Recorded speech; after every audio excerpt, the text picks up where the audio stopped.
কয় ধরনের? এক নম্বর হলো যারা অপরাধী, যারা পাপাচার, যারা মিথ্যা কথা বলে, আলেমদেরকে মেরে ফেলে, যারা আলেমদের উপর নির্যাতন করে, কোরআনের কর্মীদেরকে শেষ করতে চায়, যারা কোরআন বিরোধী কাজ করে, তাদের মরা লাগবে কি লাগবে না? তাদের মৃত্যুর যন্ত্রণা এক ধরনের। যে নারী বেপর্দায় থাকে, মিথ্যা কথা বলে, পাপাচার, অপরাধী যারা, তাদের মৃত্যুর যন্ত্রণা এক ধরনের। দুই নাম্বার হলো যারা কোরআনের পক্ষে কাজ করে, যারা মাদ্রাসার সাথে থাকে, যারা মাদ্রাসার পক্ষে কাজ করে, কোরআনের পক্ষে কাজ করে, যারা নেককার নামাজ আদায় করে, আল্লাহর কোরআনের পক্ষে কাজ করে যায়, নেককার যারা করে, তাদের মৃত্যুর যন্ত্রণা আরেক ধরনের। তিন নাম্বার যারা আল্লাহর দ্বীন বাস্তবায়নের জন্য, কোরআনের জন্য, আল্লাহর জন্য, ঈমানের জন্য পৃথিবী থেকে যারা বিদায় নেয়, শহীদ হয়ে যায়, তাদের মৃত্যুর যন্ত্রণা হচ্ছে আরেক ধরনের। মৃত্যুর যন্ত্রণা কয় ধরনের? আরো জোরে বলেন, কয় ধরনের? এই তিনটা বিষয় যদি আমরা বুঝি, সিদ্ধান্ত নিতে সহজ হবে যে আমরা কি করব, কোন পথে যাব। যারা অপরাধ করছে, যারা অন্যায় কাজ করছে, যারা মিথ্যা কাজ করছে, যারা বিপর্যয় চলছে, ও মা ও বোন, বুঝে শুনে আপনি অন্যায় করেন, বুঝে শুনে আপনি অন্যায় করেন। এই পৃথিবীতে মৃত্যুর যন্ত্রণার ভিতরে শখের মৃত্যু ছিল একজনের। শখের মৃত্যু, শখ করে মৃত্যুবরণ করেছে। শুনছেন কখনো শখ করে কেউ মৃত্যুবরণ করে? কথা বলে না কেন? মৃত্যুবরণ কি কেউ শখে করে? মালাকুল মাউত, আল্লাহর একজন নবী হযরত ইদ্রিস আলাইহিস সালাতু ওয়াস সালামের কাছে মালাকুল মাউত এসে তার সাথে বন্ধুত্ব করতে চায়। কি করতে চায়? আরো জোরে বলেন, কি করতে চায়? বন্ধুত্ব করতে চায়।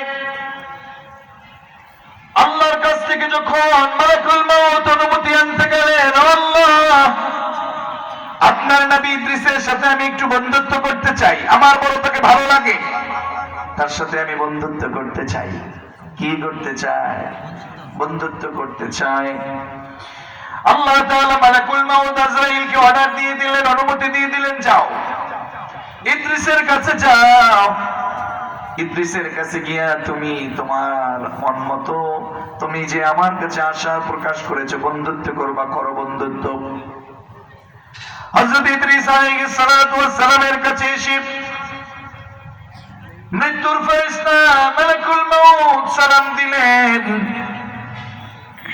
মালাকুল মাউতের সালামের উত্তর নিলেন আর বললেন, আল্লাহর কাছ থেকে আমি অনুমতি নিয়ে এসেছি, আপনার কাছে আমার একটা আবেদন আছে, আপনার সাথে আমার বন্ধুত্ব করতে চাই। কি করতে চায়?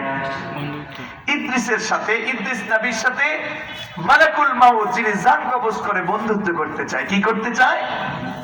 বন্ধুত্ব করতে চায়। ইদ্রিস বললেন, আমি সবার সাথে বন্ধুত্ব করি না, যেহেতু তুমি আল্লাহর কাছ থেকে অনুমতি নিয়ে এসেছো, আমি তোমার সাথে বন্ধুত্ব করবো, রাজি আছি, তবে 3 দফা কর্মসূচি আমার মানা লাগবে। কয় দফা? আরো জোরে, কয় দফা? এই কবরস্থানে নাকি আপনারা জবান আছে কার? একটু জবান খুলে বলেন তো কয় দফা? আরো জোরে বোমারা বলেন তো কয় দফা? আমার বন্ধুগণ 3টা শর্ত জুড়ে দিলেন। আমার সাথে বন্ধুত্ব করতে হলে 3টা শর্ত মানা লাগবে। কয়টা শর্ত? নাম্বার 1, তুমি তো মৃত্যুর ফেরেশতা, তুমি তো মৃত্যুর ফেরেশতা, তুমি আমার জান কবজ করবা, আমার একটু মৃত্যুর যন্ত্রণা দেখতে মনে চায়, মৃত্যুর যন্ত্রণা দেখতে মনে চায়, তুমি আমার মৃত্যু ঘটায় দিবা, আমার রূহ কবজ করবা, আবার আমাকে রূহ ফেরাই দিবা। 1 নাম্বার। কয় নাম্বার? 2 নাম্বার হলো আমাকে যখন তুমি রূহ ফিরাই দিবা, 2 নাম্বার হলো আমাকে তুমি জাহান্নাম দেখাবা। কি দেখাবা?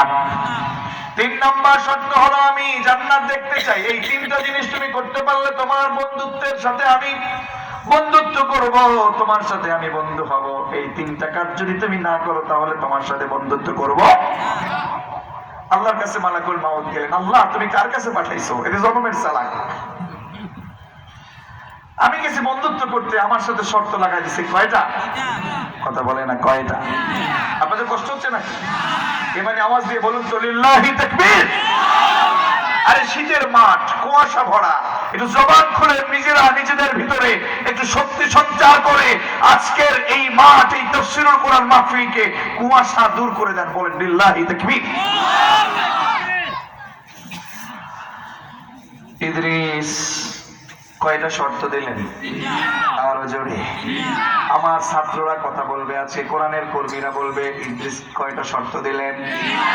3টা শর্ত দিলেন।